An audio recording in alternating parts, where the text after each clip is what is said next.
Hello and welcome. This is a biography of a very well-known saxophonist, Paul Desmond, who was very famous from the 1950s to the late 1970s in his prime and is still quite famous today.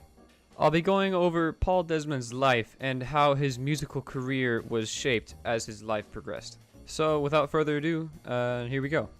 Desmond started his life in San Francisco in 1924, born from a Jewish father and a Catholic mother. His father always forbade Desmond from playing musical instruments, even though he was a pianist and a composer himself, and Desmond had been learning how to play the violin ever since a very young age. Desmond's relationship with his parents was very rocky at best, and he spent most of his childhood living with family in New York City. He later studied the clarinet at the age of 12 and attended San Francisco Polytechnic High School. After high school, he attended San Francisco State College and began playing the saxophone, which would later become his main instrument. He played this instrument in the United States Army Band, where he was drafted for 3 years. However, he never saw combat. After Desmond's time in the Army, he met Dave Brubeck and began playing with him in gigs, and used the money earned to go spend it on gambling in Reno, California.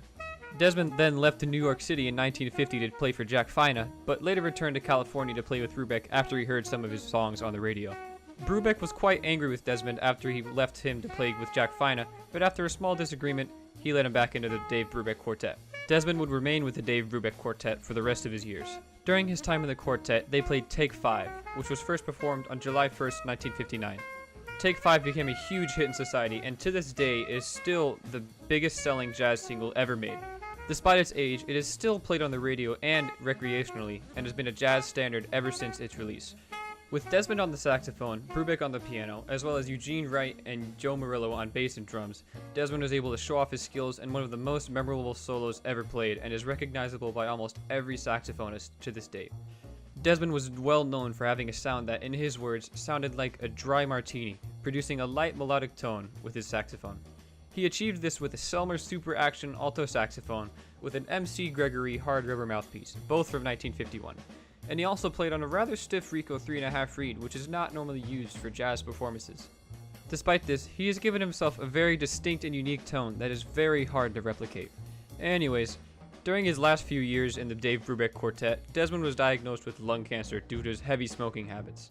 He was also an alcoholic, but that didn't play as large a factor in his death.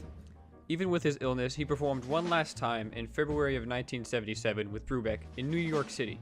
In this performance, Desmond said that all the proceeds earned by Take 5 were to be given to the Red Cross. He didn't tell his audience that he was dying, however. He kept it quite a secret. Desmond would die of his illnesses on May 30th, 1977, and later he was cremated and his ashes were scattered. And there is a brief autobiography of Paul Desmond and his musical career. For reference, all information in this video was found via the Wikipedia pages for both Paul Desmond and the Take 5 performance. Thank you for watching.